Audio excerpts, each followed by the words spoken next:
Positions, step 11. Determine the structure needed to implement the plan. See, once I have that plan, that's the beginning of everything. Now I've got to decide what's the structure needed in order to implement and to hit that plan.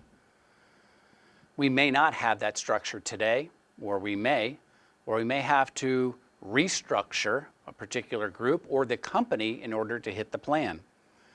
Don't look at your current structure as rigid. Oh, we can't hit our plan because we're not set up that way. You've got to have a clear board. Determine the structure that is needed in order to implement that plan. Take your blinders off. Just because you didn't do it yesterday doesn't mean that you can't do it tomorrow. If you look at sports, there's different structures depending on the situation. Let's say it's 3rd down and 2. Well, most of the time you can see the football team tightly, right tight against the ball, because you know they're going to run. But if it's 3rd and 20, then you can see them spread out and you know they're going to pass. But they're both 3rd downs. But depending on the situation, you're going to get a different approach. And that's true in the organization as well. You've got to figure out, is what you're doing today going to get you to that plan? And if not, what will? You can do that as a group. You can look at your competitors and find out how they're organized if you respect what their outcome has been. You don't have to do it in a vacuum. I know it at our organization, when we made this shift on how we were delivering content, we changed our structure because all of those functions were heading into a single location, a department that managed our customers. The problem with that is it was getting too large and it was getting unruly, meaning that it was harder and harder for this group to focus and to manage all the different aspects necessary for them to hit their goals.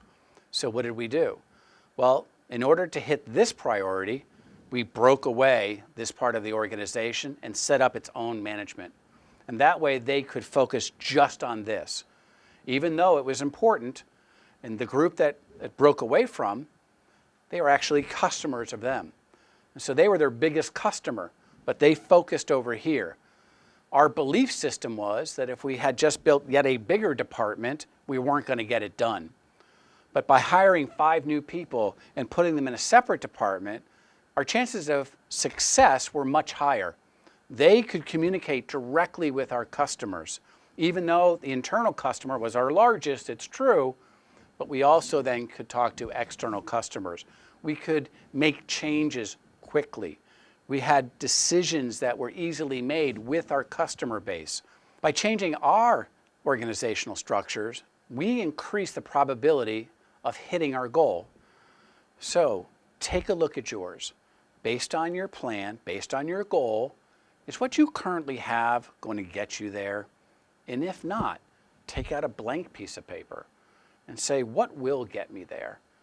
Just don't think about the people who work for you and how they're going to impact. Don't think about, oh, I don't have that. Oh, I'm going to have to hire 2 new people.